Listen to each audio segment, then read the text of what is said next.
What is up, YouTubers? Matthew Fritz, aka Jew-Daddy outside the house. Look, I want to go over something that I don't really feel as though I covered it in its entirety and probably as in-depth as I could have. I want to go over, for all you Samsung owners out there, this is the Q90T. Now, from what I understand, this is very similar to some of the other models. So more than likely this will cover the Q80T, maybe even the Q70, and this year's 2021 models, I believe. So here's the deal. How do you get 120 Hertz, 4K, and HDR on this television? How do you do it properly? Well, we're gonna go through those steps. We are. I apologize for any background noise you hear. We're gonna go through those steps, but we're gonna go through them a little differently, because I want to make sure you guys understand that making this work, okay, this full 4K, this 120 Hertz, this HDR, for all of that to work properly, it's not just about the PlayStation, okay? So we got to start at the beginning, okay? We're going to start at the very beginning of this. We're going to go through this chain of commands in order for this to work. We are going to start with the television. So let's go. I'm going to go through each step and explain to you guys why there are three very, very important steps that have to be met before you even think about adjusting your PlayStation 5, okay? These have to be met. Number one, you have to be hooked in to the right HDMI input, okay? Think about that. What do you mean, Matt? Well, Samsung only gave us one HDMI 2.1 out of 4. Or as Adam Sessler would say, a 1 out of 5. Except it's actually 4, whatever. Okay, I'm gonna stop doing that. Listen, there's one HDMI 2.1. If you ain't hooked up into that input, it's not gonna work. I don't care what you do to your PlayStation. You can make sweet love to it. Doesn't matter. You can massage it. That's weird. Whatever. That could be your fetish. Anyways, what I'm saying is, it's that old it's that old saying, okay? I don't think it's an old saying. Maybe it is. Don't care. It is a saying to me. And that is, if you start off wrong, everything else will follow. Okay? So if we're not in the right HDMI input, none of this will work. Number two, you have to use the correct HDMI cable. You guys, stop putting any old ass HDMI cable that you had before, but it worked before. Don't fucking care. Doesn't matter. Doesn't work now. Whole new beast. Whole new ball game here. Okay? And what that means is you have to have the proper HDMI speed cable to match the HDMI 2.1 spec. So stop buying your damn HDMI cables from Family Dollar and thinking that shit's gonna work. It won't, okay? It worked in the 80s. It ain't gonna work now. There wasn't HDMI in the 80s. Shut the fuck up, okay? Listen, get the right cable. Guess what? The right cable comes with your system. So all you idiots that think, I'm just gonna get rid of this cable and use mine. Don't do that. Don't do that. Don't fall into that trap. I'm also gonna put a link in the description of a cable that I use that actually works too. I got it off Amazon, and it's longer than the cable that the system comes with. So, right input, right cable. What's the third step, Matt? That has nothing to do with my PlayStation. Let me tell you, on this TV, you have to have the right setting for the input itself. What? Yeah, the input has to be set up correctly. Oh my God, what does that mean? That means this HDMI 2.1 that you have built into this television that opens up this whole new world of gaming, if that is not enabled properly on the TV, it's not gonna work. 3 important steps. Right input, right cable, right setting on the TV. And right now, we're gonna switch over to step 1. Step 1. There's our HDMI ports. This HDMI 2.1 goes on input 4. Now, I don't think we're going to be able to see it because I'm outside. I've got a big ass phone, the Z Fold, but I'm just going to tell you that, oops, I unplugged the wrong one. That is my optical cable. We're going to leave it unplugged for a second. Look, this right here, that it says, it literally shows you HDMI 4 with a game controller, okay? None of the other HDMIs have that. That right there, that is money. Make sure that your PlayStation 5 is plugged in to that input. Next step.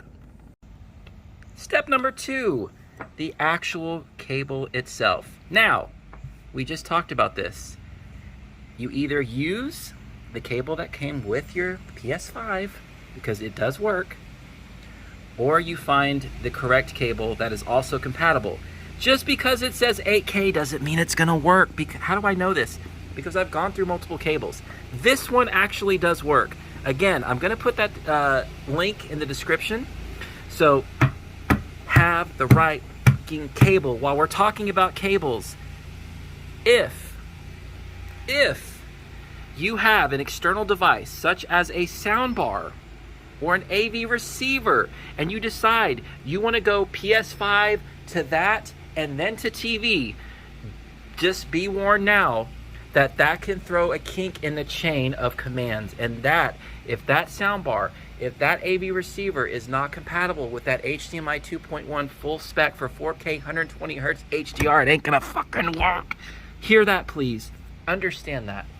I get comments of people saying, it doesn't work, Matt, why? Well, what are you hooked up to? Well, it's hooked up to a soundbar and then my TV. Ding, ding, ding, ding. What do we have for him, Johnny? So, remember, right cable, right input. That's our first 2 steps. Let's go to step 3. Well, looky there, we've arrived at step 3. Also important. Without it, it's not gonna work. So, on the Samsung TV, we are gonna go to settings. We will then proceed to general, and we will then proceed to external device manager. There is an option called Input Signal Plus. Right now on my HDMI 4, it is not selected, which means even with the right cable, even with the right HDMI input, even with the right settings on my PlayStation, if that is not selected, you will not get 4K 120 HDR. It just will not happen. So, we're going to select that and make sure that we have a little blue circle, meaning we have now activated the Input Signal Plus for the HDMI 2.1 to do its job. So now that we've done that, we're going to go back out, and on the PlayStation, see, now we've arrived at the part where we can check our PlayStation settings, and we're going to check those under Screen and Video. And right now, we want to go to Video Output, and we want to check out our video output information, because this screen here is going to tell us if we have everything set up correctly. Currently, the PlayStation 5 interface, home screen, whatever, it does not support 120 right now.